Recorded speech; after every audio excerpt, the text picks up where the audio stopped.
Hello. If you're a subscriber to this channel, there's a pretty good chance that you just did that in the last couple days. That's because Mojang developer and Aethermod creator King Bdogs tweeted about my missing colors video. And with that little exposure, my sub count quintupled in like 2 days. So I didn't really expect to get to 1K subs anytime soon, and I didn't really have anything planned for that occasion. But I will try to figure something out and do a little special episode for reaching the epic milestone of 1K subs. I know it's not very big for YouTube, but I'm very proud of it. And I recorded the rest of this episode before all of this happened, and I just wanted to thank King Bdogs and all of my subscribers. And if you are new, welcome to the channel. I really appreciate the comments that I've received, and I'm glad you guys like everything. And I have more color, geology, and survival build episodes in the works. So while making the House of Wit over here, I mistakenly made a whole bunch of cut copper blocks before I aged them, and then I had to go out and find a spot to age everything. Oh man, the nitwits are just really chatting about policy. And so I don't have a good place to age copper blocks. So you can place them down manually and let them age over time by spacing them out. Or you can build a giant machine that does it all for you. Pixel Riffs did this in Empires, and then he made it for Azuma and Hermitcraft. I'm kind of going to go a little bit in the middle between those ideas, and do one that is a little bit automated and a little bit manual, kind of like what I normally do for most things. But I have a place in mind, and I already have the design done. I'm going to go check out the location and make sure it will work for what I want. And then we'll talk about the build. So let's go check the area first. Whoa, I don't know where that goes. This is kind of an area, part of the Nether, where I haven't been to in a while, and I don't know where these portals go. I'm pretty positive this goes to where I need to go, though. Okay, so there should be a hole. Yes, and a beacon. Okay, I forgot that I left it down here.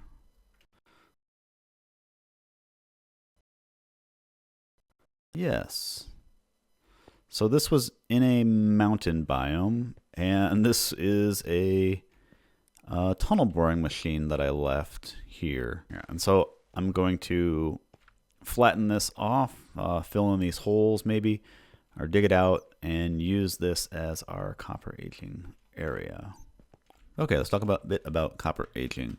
Copper ages the fastest when there isn't another copper block within 4 blocks of it, and that's a taxicab direction, so it can be, basically anywhere outside of this area.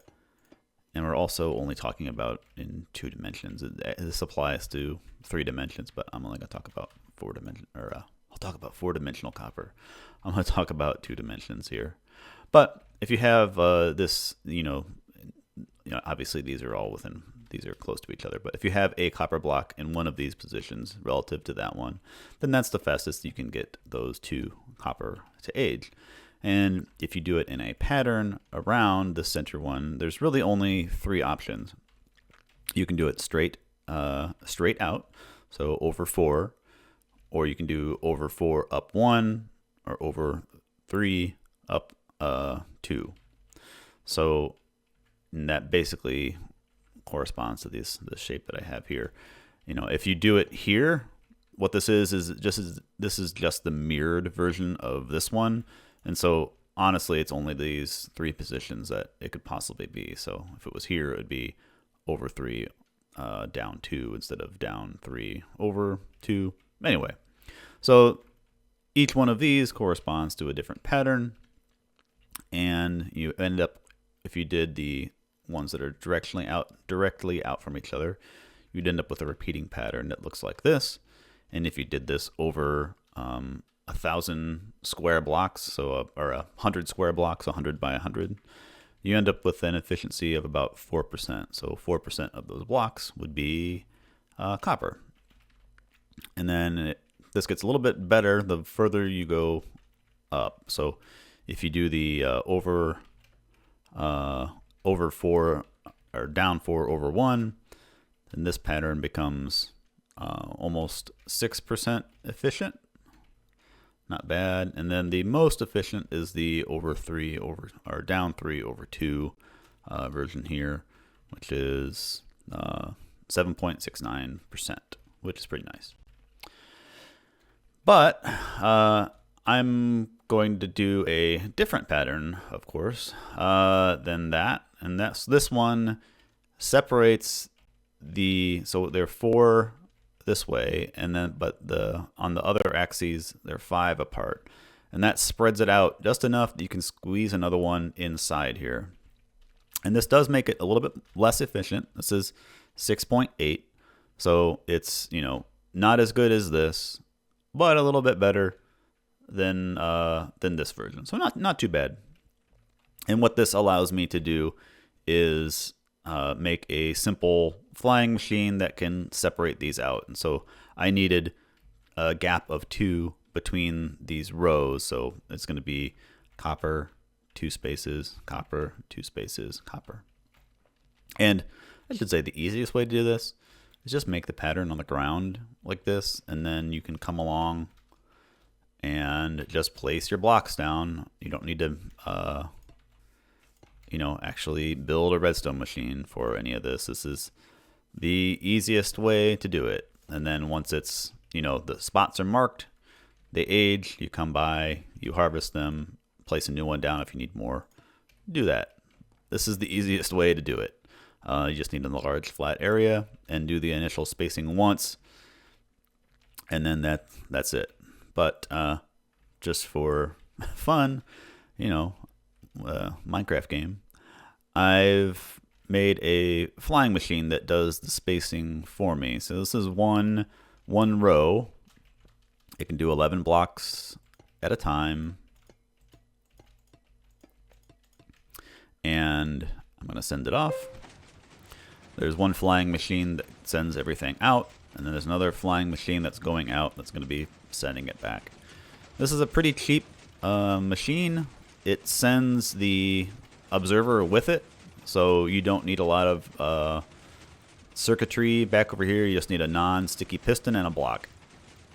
It's 2 flying machines, and then these, and then really everything else is actually mostly just redstone dust, a couple repeaters, and that allows for the timing of everything. So you would just be out here, it would age, and then I can do that.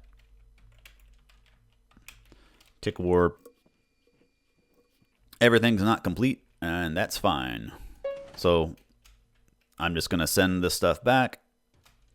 Then once everything is returned, you can harvest it, and the ones that aren't complete, you can just send back out again. That's fine.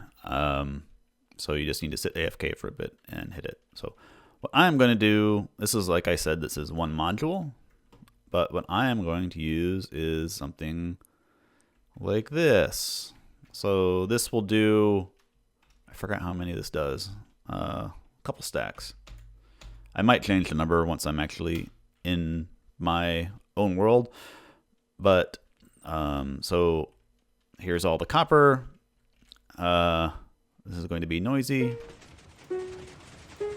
I don't have any automation for this part.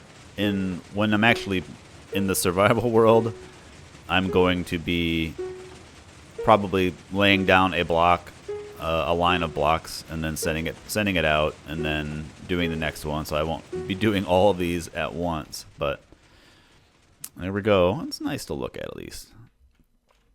So the flying machines all go out. I have one random redstone block out here for some reason. Trying to figure something out. So after this is done, almost done. All right, now we're going to tick warp just to advance time.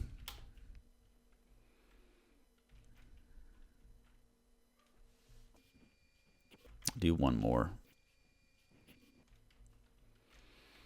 Okay, and I might end up automating this a bit. So yeah, I only have to press the button once, and then it does all of them. Just need to wire this up so it also plays music when I do this. All right, there we go. Piece of cake. So then you just come back and harvest it. So now I just need to figure out how to fit it into my world. I'm going to leave this world as a world download. So if you want the design, you can just download that and play with it. I will talk about how to break the machine now. So if you, let's remove all of these. You can temporarily break it, but it's kind of hard to permanently break it. Let's say you don't have a full amount of copper blocks, and you try to send it out. It'll work a little bit, but as soon as it runs out of blocks, this flying machine is going to stop. So we're almost there, because it's going to try to push while this other piston is extended. And there. So the return flying machine goes out, and this one does not. So what you need to do is send these back, both back manually, or you can hit the button now and this one will come back. So this one will return all of this stuff, but you just need to put a block in front of this guy's face, and then he'll come back.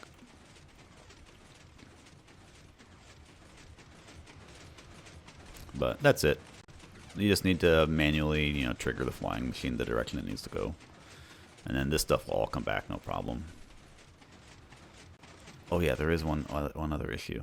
So this observer does not get taken back. So you need to break him. And then he goes back right on top of this obsidian right there. And then everything's fine. It works again.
Okay, build is complete. I haven't tested it yet. I relinked up the nether portal down here. So I have some copper blocks. I don't have enough to fill up the whole thing because I just don't have that many right now. But we'll put them in the wrong area just for fun. No, we'll put them in the right area. This is the inaugural sending out. I'm pretty sure I didn't make any mistakes. I'm not even going to watch it. But I got enough for 3 full rows to go out.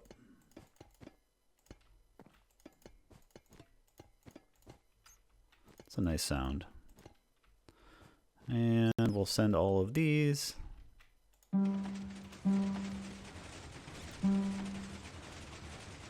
was thinking about maybe using the calibrated skulk sensors. That might be a way to do some automation if sound was being blocked, like if you had the blocks in place here, or sending wireless signals out. I'm not sure.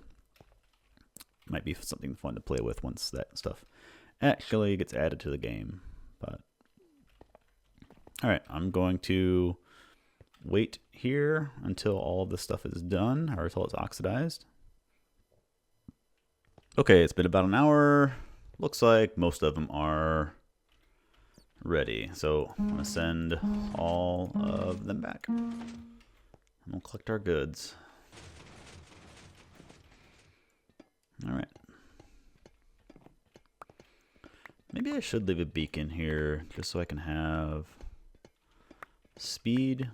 Not that I nearly need too much. Did I miss this one? What's happened here? I think I actually missed building a flying machine down there. Hello, Future Nice here. I found out what happened with the one that did not return. There is a design flaw. It's a rare occurrence. What happened was, while the return flying machine was going out, it goes along these blocks, and at the right time, this piston was here at the same time as the other flying machine was coming along, and it powered this block. The piston got activated at the same time this flying machine was trying to move, and a piston that is actually being activated, it's going in or out, it can't move, so it dislodged from the slime block, and the flying machine went all the way on its own down the way. And so it didn't have the piston to push everything back. For me, it's no big deal. You just need to, it's such a rare occurrence that you would send the earlier machine at just the right timing from this machine that would happen if you did it in this order from I guess the front to the back. If you do it like that, it's not going to happen. But I just wanted to put it out there for if anybody wants to build this themselves. That is a small design flaw. All right, so there we go. There's the end result. So just a couple. I don't need to have them all for a project. I just wanted to test it out. Okay, and the best part of the end of any project, just going back and dumping all of your materials into an auto sorter and having it take care of all your problems. That goes in my inner chest. All right, still working on the dripstone farm design. Hopefully have that figured out soon and I can complete that project. But anyway, bye. I'll see you guys next time.